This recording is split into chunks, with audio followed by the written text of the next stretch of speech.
For more than a century, Europe's car industry defined the gold standard of excellence. BMW, Mercedes, Audi, Volkswagen. Now, these weren't just brands, they were absolute legends. You wanted the best, you bought European. But that story is now falling apart very, very fast. See, the very companies that built the modern car are now struggling to survive the electric revolution that they helped inspire. And here's the shocking twist: the biggest threat isn't from Detroit or Tokyo, it's from China. Europe's auto empire, worth trillions, is on the verge of collapse, and the numbers behind it, well, they're quite staggering. Chinese car makers are flooding the market, dominating the electric vehicle race, and building factories right on Europe's doorstep.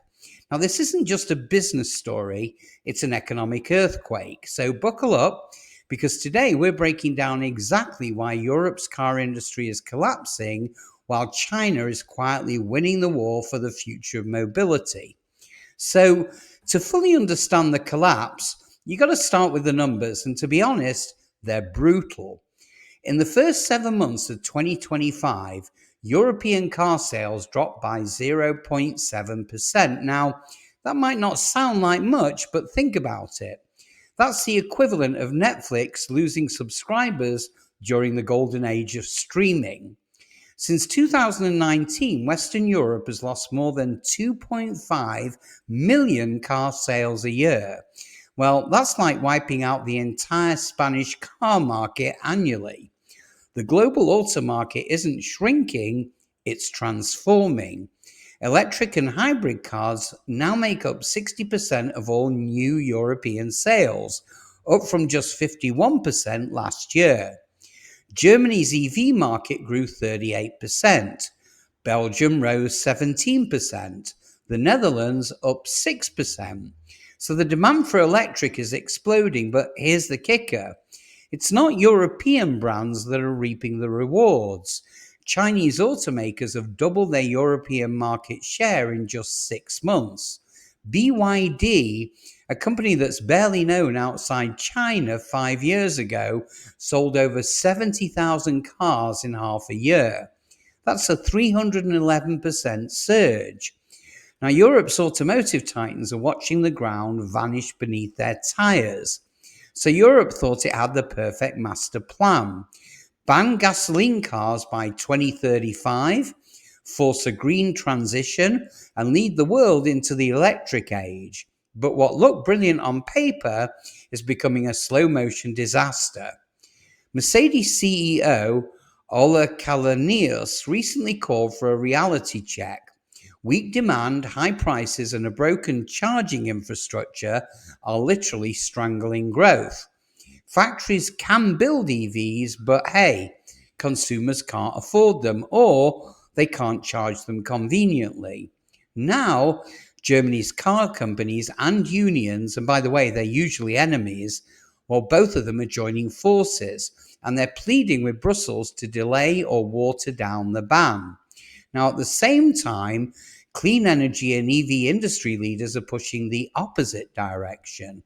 See, they're warning that any retreat from the ban would scare off investors and hand China an even bigger lead. The result is a war between regulation and survival, between idealism and realism. Now, Europe's ambition was noble, but ambition without infrastructure, well, it's just pure fantasy.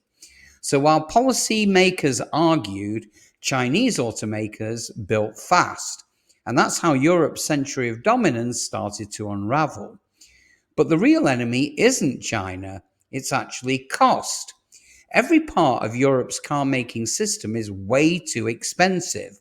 Outdated factories, high energy prices, strict labor laws, and legacy pension costs. All of it adds up. Now, here's a shocking number: BYD can build an electric car in Europe for around €25,000, even with local wages and tariffs. And that's still €10,000 cheaper than what most European companies can manage. €10,000 per car isn't a gap, it's a huge canyon. The average new car in Germany now costs nearly €57,000. In France, Italy, and Spain, well, prices are just as high. So middle class buyers are being priced out. Factories built for gas engines now sit half empty. Suppliers are going bankrupt, and Europe still depends on imported batteries, mostly from, guess where? You guessed it, China, meaning even its homegrown EVs rely on foreign tech. Meanwhile, Chinese automakers like BYD and XPeng are operating with modern factories, no legacy debt, and full control of their supply chains. Europe's giants are trapped in the past, while China builds the future. So, just so it's understood, China didn't just enter the EV race, it rewrote the entire rule book. Now, in early 2025, Chinese brands nearly doubled their European market share. BYD's growth hit over 300%, but this wasn't just luck, it was strategy. Companies like CATL, who are China's battery behemoth, are building massive factories across Europe, especially in Hungary and Turkey. Now, one single CATL plant will soon produce 100 gigawatt hours of batteries annually, and that is enough for over 1 million cars. And by the way, they won't just supply Chinese brands, they'll supply everyone. And that means Europe's most critical component, the EV battery, is already dominated by China. And by localizing production inside Europe, Chinese companies dodge tariffs, slash logistic costs, and appear as domestic manufacturers. It's an absolutely brilliant chess move, and they're not stopping there. BYD plans to launch luxury EV brands by 2027. They're building their own charging networks, service centers, and design studios in Europe. They've studied Europe's playbook, they copied it, and they're now executing it faster, cheaper, and in many cases, better. So in 2025, the EU introduction tariffs of up to 38% on Chinese EVs, hoping to protect European automakers. But instead of stopping Chinese brands, well, it pushed them into Europe. So companies like BYD and SAIC are now building assembly plants in Poland and Hungary, where once production is local, those tariffs absolutely disappear. Now, even with the tariffs, Chinese EVs remain profitable thanks to their lean supply chains and their cheaper materials. Meanwhile, European companies just can't keep up with costs or speed. Volkswagen, Mercedes, BMW all heavily depend on China for sales and components, meaning they can't fight back without risking their biggest market. Tariffs were meant to be a shield, but instead, they become a boomerang. Now, this isn't a theoretical problem anymore, it's happening on the ground. Volkswagen just put up its Brussels plant for sale. Stellantis, Valeo, Bosch, they're all closing factories or freezing operations. Suppliers are collapsing by the dozens. Now, over 60% of them say they're facing the same nightmare: high costs, low demand, and way too much old capacity.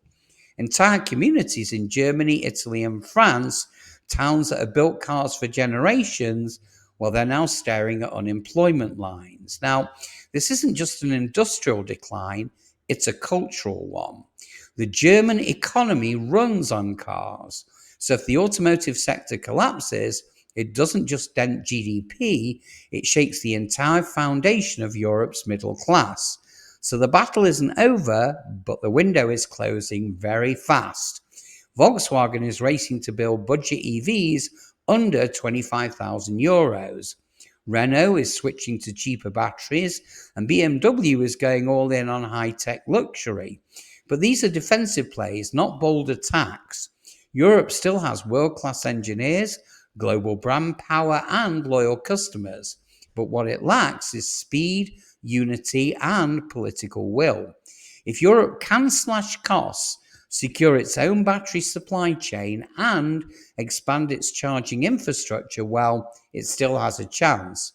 But if it doesn't, China won't just win the EV war, it will own the future of mobility. So the conclusion is this: For decades, Europe ruled the roads. Its cars weren't just vehicles, they were symbols of excellence, luxury, and innovation. But that crown is slipping pretty fast. Europe built the stage for the electric revolution, but forgot to protect its own players. And now China is taking center stage. The choice is simple: adapt or disappear. If Europe acts fast, it can still fight back. But if it keeps arguing, delaying, and overregulating, well, the car kings of the past will soon become case studies in how quickly giants fall. So, what do you think? Can Europe save its car industry before it's too late?